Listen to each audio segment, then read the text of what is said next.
हरियाणा निर्माण के आज 55 साल पूरे हो गए हैं। आज प्रेस कॉन्फ्रेंस कर सीएम मनोहर लाल सरकार की 7 साल की अपनी उपलब्धियों का ब्यौरा रखेंगे, जनता के सामने पूरी उपलब्धियों को गिनवाएंगे।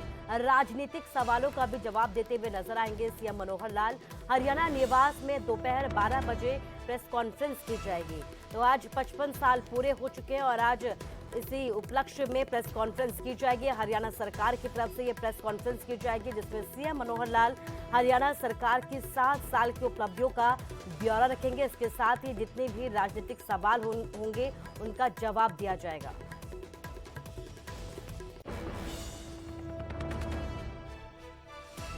मात्र 2% है देश का, जबकि डिफेंस फोर्सेज में अगर हम आज हिसाब लगाएं तो 10% हमारी जो संख्या और सेनाओं में। इस प्रकार से हम हर क्षेत्र में आगे बढ़ रहे हैं। केंद्र की योजनाओं का भी बहुत लाभ होता है हमको। योजनाएं तो सारा देश में हर प्रांत के लिए बनती हैं, लेकिन लागू करने में हम हर एक योजना को सबसे पहले लागू करके और एक कीर्तिमान साबित करते हैं। बहुत से अवार्ड इसमें हमको मिले हैं, चाहे वो उज्ज्वला योजना हो, 9.5 लाख सिलेंडर हमने घर घर में पहुंचाए और हमने घोषणा की है कि कोई परिवार में अगर गैस का सिलेंडर आज नहीं है, जो पुराना परिवार है, नया परिवार बना है तो अलग बात है, लेकिन कोई पहले पुराना परिवार कोई है, उसके घर में आज भी रसोई के अंदर गैस का चूल्हा नहीं है, सूचना देने वाले कोई 500 रुपए दे देंगे। सोनीपत के किसानों ने सीएम मनोहर लाल से मुलाकात की है और खराब हुई फसलों के बारे में मुख्यमंत्री को जानकारी दी। इसके साथ ही सीएम को खुद गांव आकर फसलों का जायजा लेने का यहां पर न्योता भी दिया गया है। मुख्यमंत्री ने मौके पर ही किसानों की कुछ समस्याओं का समाधान किया, बाकी समस्याओं को जल्द समाधान करने का आश्वासन भी दिया है।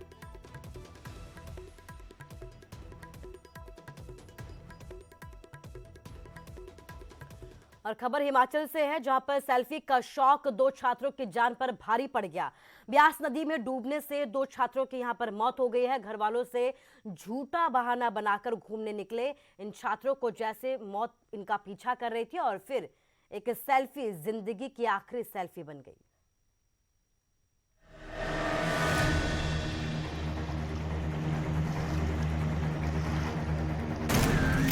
जान पर भारी पड़ी सेल्फी, झूठा बहाना फिर घूमने जाना, वो आखिरी सेल्फी। ब्यास नदी की इन्हीं लहरों में सेल्फी के चक्कर में 2 छात्रों को जान से हाथ धोना पड़ा। अंशुल और आयुष अपने 5 दोस्तों के साथ ब्यास नदी किनारे चट्टानों पर पार्टी के लिए पहुंचे थे, लेकिन एक सेल्फी के शौक ने मौत के रास्ते पर पहुंचा दिया। मामला कांगड़ा जिला के देहरा का है, जहां फीरा गांव में ब्यास नदी किनारे डूबने से 2 छात्रों की मौत हो गई।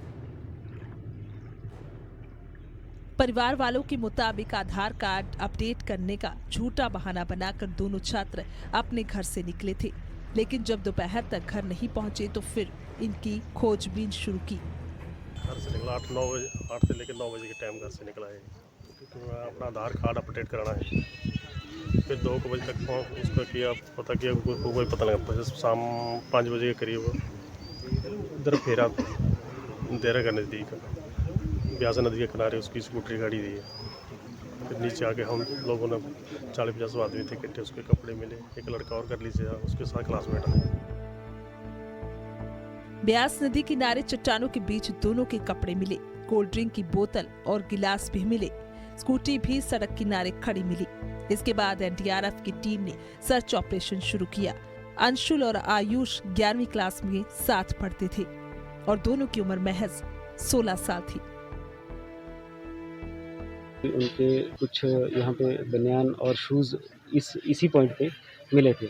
उसके बाद पुलिस मौका पे आई थी, तो फिर यहाँ पे शाम का वक्त था, तो उन्होंने सर्च किया अपने लेवल पे, लेकिन इस चीज़ का कोई पता नहीं लग पा रहा था कि बच्चे कहाँ हैं। तो फिर रात को ही हमने एनडीआरएफ को फ़ोन कर दिया था। गरली में थे 2 बच्चे, 16 साल के थे, +1 के स्टूडेंट थे, और एक रकड़ का था और एक अम्ब का था। बेसिकली यहाँ अपने ननिहाल का था। कठियाडा गांव का अंशुल था अपने परिवार का इकलौता बेटा, जबकि आयुष अपने मामा के घर रहता था। लेकिन परिवार से झूठ बोलकर सैर सपाटे के लिए निकलना और फिर ब्यास नदी किनारे एक सेल्फी लेना उनकी जान पर भारी पड़ा। देहरा से ब्रजेश साकी, न्यूज़ 18। और इसके साथ ही बात अब खबर सोनीपत से है, जहां पर हरियाणा रोडवेज की बस में हाई वोल्टेज ड्रामा देखने को मिला। रोडवेज कर्मचारियों और यात्रियों ने एक युवक की यहां पर जमकर पिटाई